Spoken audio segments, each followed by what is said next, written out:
You're all very welcome to our talk on heraldry in the Drogheda area. It's good to talk to the Society again. The last time was 2006, so hope we have something new, one or two new things to share with you. So here we see these exotic knights clad in their armour and mail with their colours. So in the talk, we'll look at some aspects of heraldry in Drogheda. The coin shown there on the left is the 50-cent coin that depicts the coats of arms from the Republic of Lithuania. So heraldry kind of started around the 12th century, and it was a means of identifying knights who were clad in mail from head to toe when there was two opposing forces in battle. Heraldry was in use when the Normans arrived, but was a while before the native Irish adapted. Anthony Wagner, the Arthur King of Arms, he described true heraldry as a systematic use of hereditary devices centered on the shield. So here we see the example of the plunket achievement of arms. The shield carries the coat of arms, and above the shield or the arms is the helmet worn by the knight, and above this is the crest. There is a coronet here as well for Lord Dunsany's title, and there are supporters, as you can see there, with the motto as well. And there's a mark of cadence, the crescent shape, and it's on the bend there. Now, we won't get too bogged down in technical detail, but this slide shows some of the detail of the heraldic patterns. We've just seen the bend on the plunket arms, and you'll notice that the cross saltire there on the left, top left, as depicted, could represent the arms of Fitzgerald. Here is the depiction of the arms of the 4 provinces of Ireland. The harp and green background for Leinster, the red hand and the Burke arms for Ulster. The crowns are for Munster, and we also have the arms for Connacht. You'll see the heraldic terms there for the colours: ors for gold, argent, silver, gules for red, sable black, azure is blue, and vert is green. On the stamp, you'll notice the various hatchings that match the colours. So if you look at the Munster on the stamp, you have the crowns and the lines go straight across, and you can kind of view that as like the sea. So that's azure, so it is. Vertical lines are like blood dropping down for red, and you see the vertical lines there on the Ulster behind the cross there of the hand. And black or sable itself represents black. We've included the harp with the blue background, and that's our national symbol for Ireland. And I just happened to be listening to the radio the other evening. There's a new book out by the Guinness family, and Guinness had the harp trademarked long before the foundation of the state. So you'll notice that the two harps are juxtaposed to each other. They have different orientation. So on the left here, we have the coat of arms of the town of Drogheda. The crest is a crescent and star. King John likewise bore a star and a crescent for his badge. The seizure by the king in 1210 of Walter de Lacy's possessions brought the southern part of Drogheda under the royal control. A royal charter followed, and it extended virtual liberties to both boroughs, north and south. And both boroughs then were united in 1412. The arms show a castle with 2 towers and 3 lines, and the hulls of a ship. The image on the right is one of the 17th century cups on display at the tourist office. It used to be the toastal. And you'll sort of notice the lines are on different sides on both images. The 17th century cup is the correct one, I think, but we won't talk too much about that.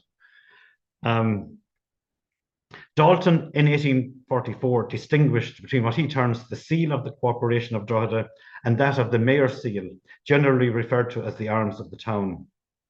The seal from Lewis in 1837 shows the 3 lines and the brow of the ship, but also included our crowded and extended parts of the castle, as well as the towers.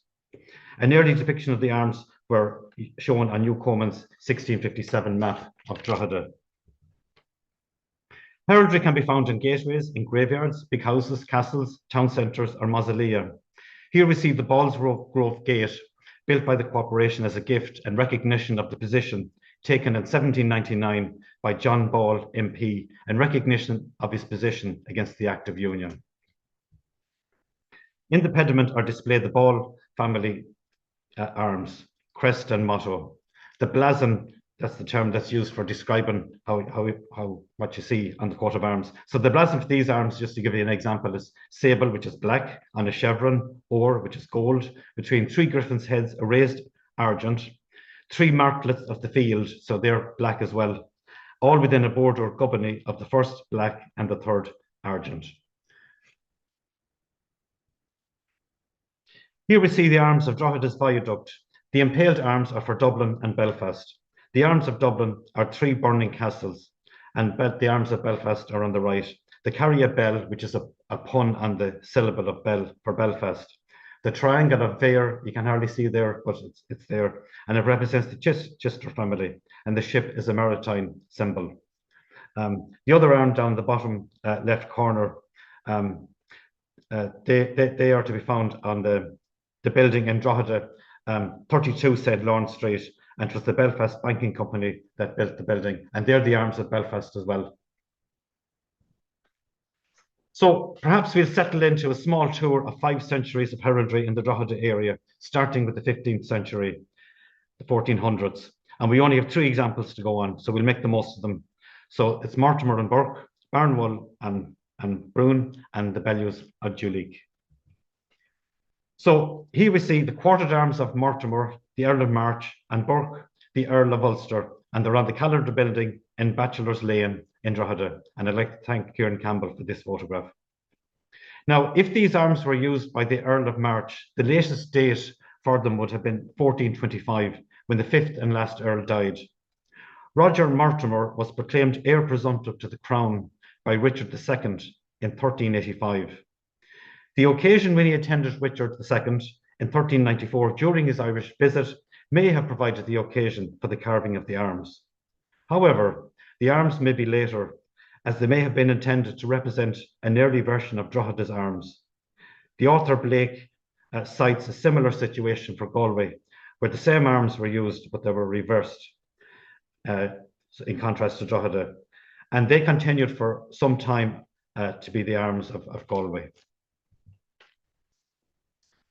The 15th century impaled arms of Barnwell and Brune are in Mosney House, and they're attributed to Robert Barnwell and his wife Elizabeth, daughter of Christopher Brune. Robert was elevated to the peerage of Ireland as Lord Trimbleston in 1461 for services to the House of York during the War of Roses. 5 seals of Fromond Brune dating from 1315 show the cross in Grail, so they're the arms there on the right. Mosney was owned by him in the mid-14th century. I suppose we should point out, here we have what we call an impaled coat of arms. So on the left, you'd have the arms for the husband, and on the right, you'd have the arms for the wife. So when we kind of talk about impaled arms, it'll be husband on the left and wife on the right. Tombs are perhaps the preeminent medium for genealogically based heraldic display. Duleek is one such example. The tomb is taken to be that of Philip Bellew, who died in 1462, and his wife Elizabeth, daughter of Christopher Preston, the 3rd Lord Gormanston. The other side of the tomb shows the family coats of arms of Bellew, Preston, Fitzgerald, Plunkett, and Dartford. But here we're going to look at the shields on the west-facing side in more detail. So starting up at the top left, we have the arms of Bellew and Preston. And somebody may notice already that the husband is not on the left, the husband is on the right here, but that's a mistake due to the carver. And this often happened due to the carver's interpretation of the instructions. So it is still Bellew and Preston. The next one is Bellew and St. Lawrence, and then Plunkett and Preston. The Plunkett and Preston one represents the second marriage of Elizabeth Preston, who was married to Christopher Plunkett of Dunsany. 2 of the arms are religious. There's the Armi Virginis, that's the cross sword through the heart, and the Arma Christi, that contains several symbols associated with the Passion. And I've included one of the coats of arms from the other side, and it's Dartford, the one with the wavy lines there above the Philip Bellew and Elizabeth Preston. And Elizabeth Preston's mother was Joanne Dartford, daughter of Sir Jenico Dartford. And this allowed us to identify the couple in a more definite sense. After the 15th century examples, we'll now go on and look at some 16th century examples. So the main ones are from St. Peter's Churchyard in Drogheda. So we'll look at the Golding family tomb, and there's one at the side of the Dowdall tomb, and there's coats of arms associated with the Alcock families as well. So they're all from the 1500s. So here we start with the sides of the Golden Tomb, and you might be familiar with the cadaver stone that's kind of built into the wall as well at St. Peter's. And they commemorate Edmund Goulding and his 3 wives. This tomb would have been inside the old St. Peter's Church of Ireland. So here on this slide here, we have the two longer sides, and they carry the impaled arms of Golding for Edmund and his second and third wives, Blanche Cruce and Joanne Finglas. The Goldens were from the modern Pearstown, which is near Duleek. And then the shorter sides of the tomb are for Edmund's first wife, Elizabeth Fleming, daughter of the Baron of Slane, and the other side is for Edmund's son Walter and his wife, Elizabeth Darcy maybe. Here we have the Dowdall tomb, or the side of it, and that's also built into the wall at St. Peter's Churchyard. It's contemporary with Golden. The drawing beneath it is by Austin Cooper, and he drew it in 1783, and in the centre we see the resurrection of Christ. It's presumed that the impaled arms are for P, possibly Patrick Dowdall and his two wives, Heloni Delamere and T. White.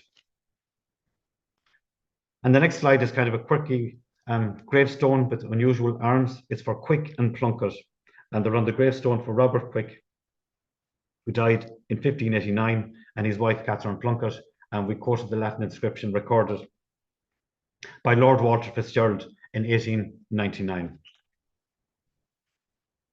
Next, we take a brief look at 5 Elcock coats of arms. One of Drogheda's most commemorated couples must surely be Nicholas Elcock and his wife, E. Duff. The stone, dated 1584, shows the Elcock and Duff arms.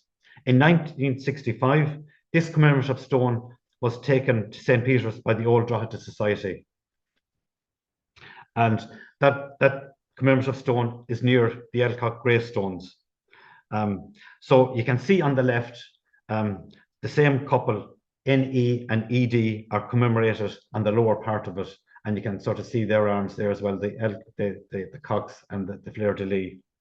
And above it is another coat of arms. It's Elcock and Fitzwilliam, for George Elcock, who was twice Mayor of Drogheda, and his wife, Catherine Fitzwilliam. George died in 1571, and his son Nicholas in 1594. The lower coat of arms is on another Elcock gravestone to Nicholas. And then on the right, for all its warts and all, is the photograph of the Elcock and Duff arms for the couple on the east gable of the former Carlton restaurant in Patrickswell Lane off West Street. And John Bradley recorded this inscription when he did the urban survey of Drogheda. Nicholas Elcock the Younger and George built this house in 1584. Next, we're going to look at John Bellew and his 3 wives, and are commemorated locally. The late Enda O'Boyle, through some clever detective work, links the three commemorative stones to him and his 3 wives, Maud Plunkett, Ismay Nugent, and Janet Sarsfield. And even though these coats of arms are in different locations, there's kind of part of an inscription underneath each, and Enda kind of pieced them all together, and it reads there, as you see in the slide, the arms of Sir John is not visible, Bellew, Knight, and his wives, Margaret Plunkett, Ismay Nugent, and Janet Sarsfield, repaired the steps and made this in the year of our Lord God, 1598. So 2 of the impaled shields are on Bellew's town house, west and east, and the other one is at the cross at Sarsfield's town. So obviously, from the inscription, it appears that they were all together at one stage. Another well-commemorated couple are William Bath and Janet Dowdall of Athcarn Castle, and they're also commemorated at Duleek on a wayside cross, and you see there the commemoration of them on the bridge at Duleek. They're also commemorated on the Ansbrook Cross, and the photo on the right here shows, the photograph on the left shows the arms on Duleek Bridge, and on the other side we have another marriage stone that was found by Enda O'Boyle, and he subsequently passed it on to the OPW. So that's to William Bath and Janet Dowdall. This is a drawing of the octagonal font at St. Peter's Church of Ireland, and it carries impaled arms, and they haven't really been identified because there's no tinctures or colours.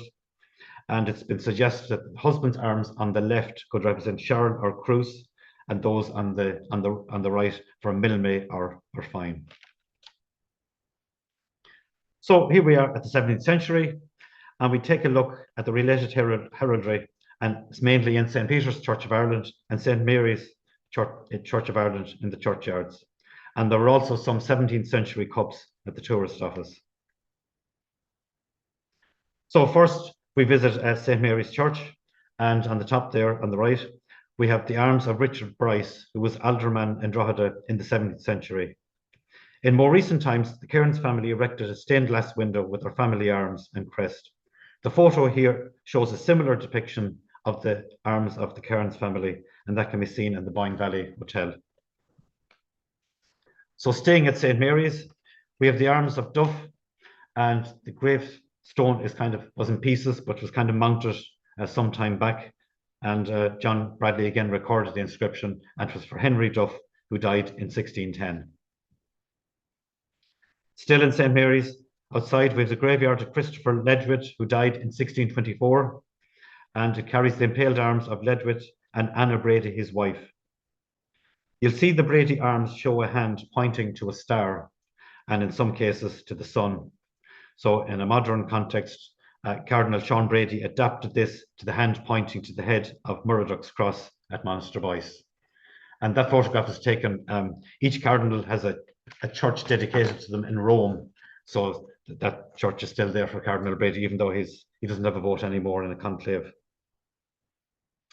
Next, we have the 4th century. We have 4 17th century cups, and they're on display at the tourist office in Drogheda. The silver cup on the right was donated by Henry Moore, Earl of Drogheda, in 1665, and it carries the impaled arms. You see there, the one with the 3 stars at the top on the left, and of Spencer for Alice, his wife. And Alice was sister of the first Earl of Sunderland. These Spencers were related to the late Princess Diana, and also to Sir Winston Churchill. Sir Winston Churchill was of the Spencer family, but they changed the name to Churchill at some stage back several generations. The arms on the second cup that we're going to look at here are unidentified. They're there on the top left, but it seems to be that they represent Mahon, because the crest on the top with the hand showing the sword is Mahon, and the one with the bird with the horseshoe in it is also for Mahon. And anyway, and you see that we have an actual Mahon coat of arms, and so there's similarities there. So crossing the river, then we head back to St. Peter's, and here we see the impaled arms of Cadell and Warren, and they're on the gravestone erected by Robert Cadell, Sheriff of Drogheda, and his wife Rosie Warren in 1637. So staying at St. Peter's, this armorial stone was dug up in 1953, and it's now kept inside the church of St. Peter's, along with a similar resurrection panel that we've already seen in the context of the Dowdall. And I just put that's from the drawing that was done for the Dowdall one.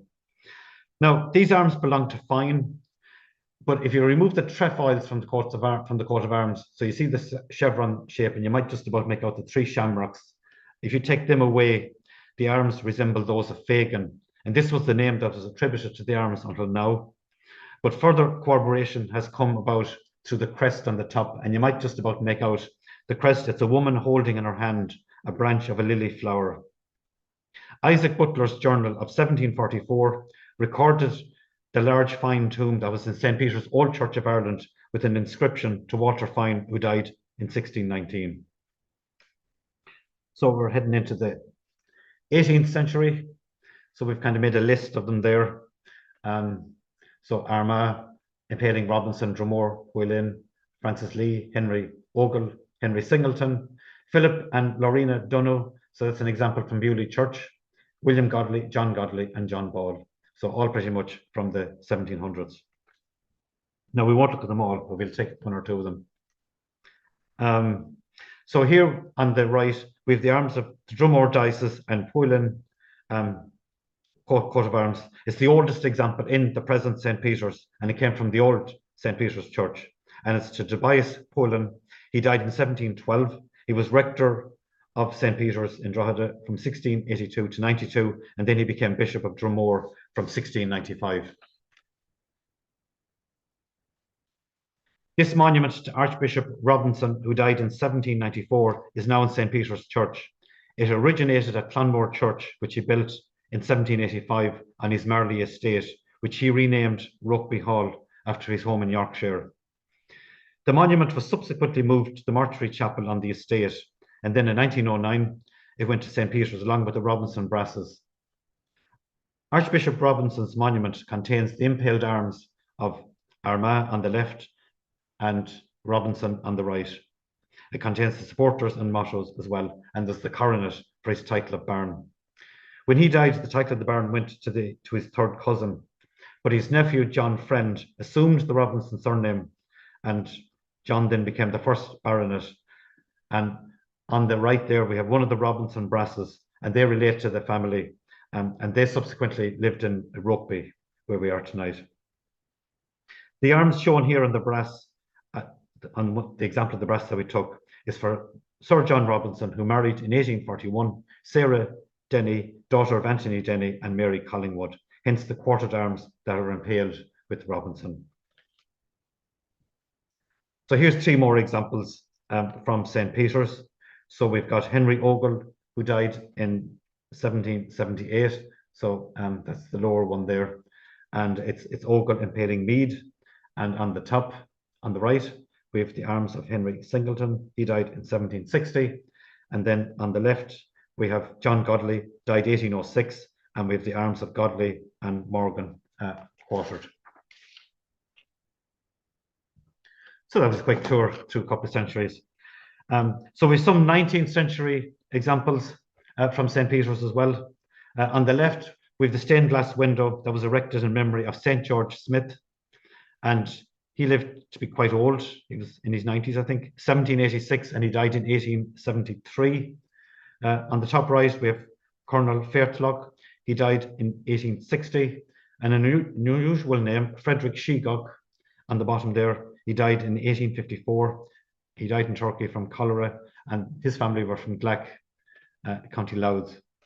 And the depiction on the coat of arms is on the bottom to the left, and then on the bottom to the right, we have a drawing of the Shegog arms from the family Bible. And I remember the family gave me that a couple of years ago. So we're ready to visit Bewley House for a little while and investigate what's going on there maybe. So Bewley, the present house kind of dates from the 17th century. Henry Tichborne, 1663 to 1731, was created baronet in 1697. And in 1715, he was granted the title of Lord Ferrard. And you can see the coronet for a baron on the coat of arms there, the one on the left. And it's impaled.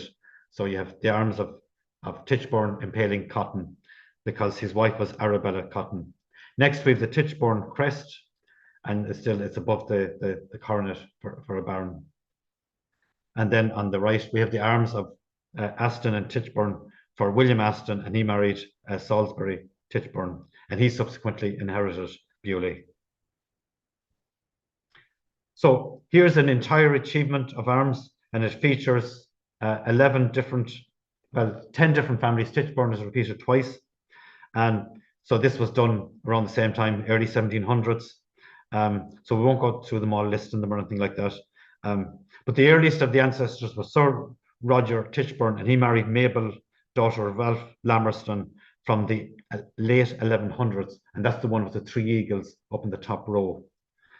So they picked out I suppose, families mainly where heiresses kind of came in and brought maybe money and wealth and that type of thing. Down in the bottom row, we have the three shells there, and they're for a base, and that represents the mother of Lord Ferrard. Now, this is an interesting shield, so we'll give it a small bit of time. It's a quartered shield from St. Bridget's Church at Bewley. So it's quartered, and in the middle, you'll notice there's another little smaller shield, and that's what we call an inescutcheon of pretense. So it's the smaller shield in the center. And that represents the wife. So you may have a member of the family that already had quartered arms in their own right, and then they married. So the new arms of the wife went on into the center. So the coat of arms is for Reverend Robert Montgomery and his wife, Sophia Tipping. So as we said, it's her arms that are on the shield in the center. Then you'll notice the Montgomery arms themselves are quartered. And we'll go to the second quarter first. That's the one with the crisscross, and we call that a fretty. So it's on the top right. So that's for the name Willoughby. And then the third quarter on the bottom left, you see there's a bull there, and that's for Cole. So they would have been ancestral families of Robert Montgomery. So if you go back up to the top left, you'll notice that there's 3 fleurs-de-lis and there's 3 circles or 3 annulets. And that coat of arms is also quartered in its own right, and that's the original Montgomery quartered arms. So the 3 fleurs-de-lis are for Montgomery, and the 3 circles or annulets are for Eglinton. And this is kind of how quartered arms came about. Elizabeth Eglinton, she was a Scottish heiress, and she married Sir John Montgomery in the 1300s. So that's way back, like. So that's the kind of the idea that a family, even though the name might have died out, the heiress marries in, and then the family arms get carried on as part of the quartered arms. So the circles are now standard for Montgomery, but they go back to the Eglinton. So this is the usual understanding of quartered arms. So the arms of a particular family get carried on as a quartering to another family. So here we have the arms of Eglinton then getting carried on to the Montgomery descendants, as there was no longer Eglinton descendants. Now we're going to remind you about this again later on in the talk, because this is the usual understanding where an heiress marries in and the name gets carried on, but we'll come to another example later on. Now looking at the top then, we have the shield, with the crest, and it's a broken lance. And it relates to a tournament when Gabriel Montgomery accidentally killed the French king, Henry II. So next we visit Gormanston, once home of the Preston family. And here we see the oak armorial, and it was carved by Georgina Connellan, wife of Jenico Preston, the 14th Viscount Gormanston, in the early 20th century. And it's kind of hard enough to make them out there, but I kind of squared some of them. We've come across some of them already. So the first one there that's highlighted is Dartwa with the wavy lines. That was on the Bellew tomb. And with Dowdall is the other one there. You can make out the St. Lawrence one in the second row. It's got 2 crossed swords and 3 roses. And there's Dowdall, and Robinson is there somewhere as well. Robinson is on the bottom, second one in from the left is Robinson. I'll go on to the next slide because I think it might be a bit clearer. Yeah, so here I kind of just listed the names just in the order that they appear in there. Yeah, you can see some of them there maybe. So we'll just zoom in a wee bit closer into the center maybe. So here is a view of the complete achievement of arms for Viscount Gormanston. And again, you can see the coronet is different from a baron. There's more silver balls on it. So that's the coronet for a Viscount. And you'll also see at the bottom there, it's not very clear, but I've kind of put a photograph of it on the right. As the Viscount Gormanston, he was also made a Knight of the Order of St. Michael and George, a British order of chivalry. So going back in time, not going too far from Gormanston, this is the 4th tomb. So we already had the Bellew tomb from the 15th century, and then with the Golden and Dowdall tombs from the 16th century. So we're kind of finished our tour of the various centuries. So we're kind of going to just maybe finish up with a few kind of specialisms maybe at this stage and just kind of take it through. So so this is the 17th century Draycott tomb at Mornington. And it's for Henry Drake, well, it's through Henry Draycott through marriage with Mary Beck. So the Becks had acquired land there earlier, and Henry Draycott married in. He was incidentally the occupier of St. Leonard's Hospital in Dundalk. So you'll see here on the west-facing side of the tomb at Mornington, there are 4 shields. The second one in from the right, you may notice that the wife's half is kind of blank, and the Draycott arms are on the other side. But we'll go through the other 3 in detail, and we'll give you a look at them now. So we're going to be looking at coats of arms associated with the Draycott family. So we're going to take a look at 3 of the shields, as I said. Now, we're going to look at the shield on the right. That's the one that's got the blue line. So we'll ignore the other 2 for the moment. So taking the blue line, so this shield, we have the husband on the left of the blue line. That's the Draycott arms, and they're quartered. And then to the right of the blue line, we have quartered arms for Barnwall. So these arms are for John Draycott, and he died in 1640. and his wife, Anne Barnwall. So we'll stay right at the blue line for the moment, and they represent the arms for Anne. But they represent 4 different families. So we have Barnwall first, and then we have, next to that is Netterville. That's the one with the cross and the fretty crisscross, so that they're the 2 on the top. And then on the bottom, still on the right of the blue line, we've got Delahide, which is a line rampant. And then you'll see the one with kind of diagonal lines, and that's for Sharrell. So they were ancestral families of the Barnwall. So now we'll come back to the Draycott arms in a few minutes. So we'll turn now to the shield on the lower left. And here we have the quartered arms of Draycott again, and they impaled 6 lines, and therefore the family of Savage. So they go back some generations. So we had a Roger Draycott who lived about 1644, and he married Catherine, daughter of Sir John Savage in England. Now the Draycotts came from Derbyshire, and as we said, Henry Draycott married in to Mary Beck. But we have identified the coats of arms, but we don't have the actual connections with the Draycotts that settled in Mornington. But maybe they just got a pedigree out and just kind of, because they did have an extensive library, so it kind of looks good on their tombs and that. So then moving up to the top, you see the 6 lines again for Savage. So we're kind of going back another generation. So we have the shield on the top has 6 lines for Savage, impaling the arms of Stanley. Now those arms are quartered as well. So we'll just say a wee bit about the Stanleys. An ancestor of John Savage married Catherine Stanley. The Stanleys had long association with the governance of Ireland. Sir Thomas Stanley, who died in 1459, was Lieutenant Governor of Ireland. And his grandfather was Sir John Stanley, who died in Ardee in 1414. And he was married to Isabel, daughter of Sir Thomas Lantham. So the arms then on the top right are quartered, and you sort of see diagonal bends on the Stanley, and there was kind of features on that, but they're worn at this stage. So they're quartered arms of Stanley and Lantham. And now we'll go back now, we'll take a wee look at the Draycott arms. So before we move on the slide, so going back to the one with the blue line. So you see that to the left of the blue line, we've got 4 quarters. It might be hard to make it out there, but it's basically 2 different quarters for Draycott. And we're going to just explore that a wee bit now. So here we are. So we return to the arms that gave us the indication that was John Draycott and Anne Barnwall's association with the tomb. So the Draycott arms are also quartered. So Sir Philip Draycott married in the 1300s Alicia Colville, and he bore a composed coat of Verdon and Colville. The fret relates to Verdon, and the canton is the square, and that's kind of pointed out there. The canton relates to Colville. Bertram de Verdon allocated some lands to Philip, and he regranted unto them with their arms an escutcheon of honour, and upon the same placed a canton and augmentation of honour, the charge being a crosslet, which is not visible here. So that's the Mornington tomb. Now we're going to return to the arms of Mortimer and Burke that we had earlier on the calendar building. And the arms are quartered.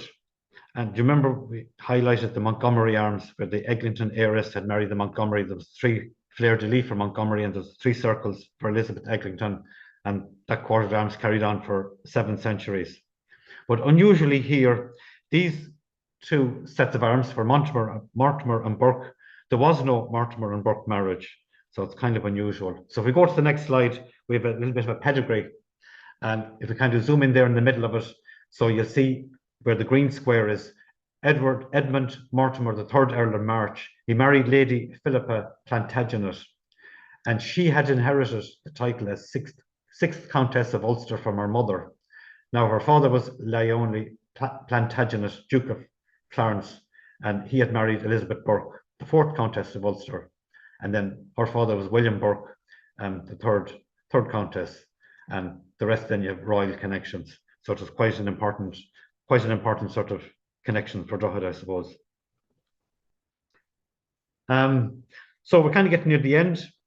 So here we just have some examples of heraldry in more modern times from St. Mary's and St. Augustine's Catholic churches in Drogheda. So you have Matthew's, Duff, and Stanley in St. Mary's. So they're the top three, and the inscriptions are on the top. And then the lower two are Chadwick and Gradwell in the Augustinian Church. So here we have the arms of Bishop Dennis Nulty. He spent some time in St. Mary's for about 15 years, and he became Bishop of Kildare and Loughlin in 2013. So his arms are quite simple, they're quite nice. He adopted the fire from the hill of Slane, because that's where he's from, and the cross of St. Bridget, because obviously he's Bishop of Kildare. Is he Bishop of Kildare and Loughlin? Yeah, even though he's based in Carlow. And he decided to include the fleur-de-lis as it's the Marian symbol that's very prominent in St. Mary's Church in Drogheda. Here we have the arms of Bishop James Lennon. He was appointed Auxiliary Bishop of Armagh in 1980, and he died in 1989. And when you're appointed an auxiliary bishop, you're not a bishop of a particular diocese, but you take on a titular bishop of maybe an old diocese that's no longer functioning. So he became the Bishop of Kells. So hence he added the cross, the cross that's at Kells on his coat of arms as well. And then there was a stag on the Lennon coat of arms. So he decided to include that. So that's the arms on the right. And then you notice the arms on the left. So he took the arms of kind of relating to St. Oliver Plunkett. But at the year of his canonization, 1975, there was a medallion designed by Imogen Stewart. And you sort of see from the medallion that it matches the arms that are on Bishop Lennon's left on his coat of arms. So it was kind of Imogen Stewart's depiction. This year we're celebrating the quarter centenary of the birth of St. Oliver. A new commemorative book has recently been published by the committee that's based in Drogheda. And we just thought we'd mention it because in connection with the quarter centenary, we've been kind of doing some research that has been looking at some Plunkett tombs that are related to St. Oliver. And they're at Killeen, Dunsany and Howth, and the Julique tomb is also connected. But we could spend another night maybe talking about all that. But one interesting point that's emerged that may have been missed before, and it's just because we're kind of concentrating on the Plunkett, we have 5 or 6 Plunkett tombs, that sometimes you go looking on the husband side for information as to where the arms come from. So these are the arms from the tomb at Howth, and they're to Christopher St. Lawrence and his wife, Anne Plunkett. But the interesting thing is, more of the shields relate to her than to him, which you mightn't kind of think. So there we go. And just to finish up then, we finished in St. Peter's Church, where the Plunkett arms are displayed on the choir balcony, and they were based on the depiction on the 17th century reliquary where the head of St. Oliver was kept until 1921. And then the head was translated to St. Peter's in Drogheda. There are several events planned between now and the end of the year in connection with the 400 years since St. Oliver's birth. And one of them is an exhibition in the cooperation offices. And we hope to maybe say a little bit more maybe about those arms and where they kind of came from, and maybe spend a bit of time talking about them. So perhaps we'll send you out maybe some details about that, and you'll be welcome to join us maybe for an in-person little bit of heraldry as well. So I thank you all very much for joining us and hope you enjoyed it. Thanks very much.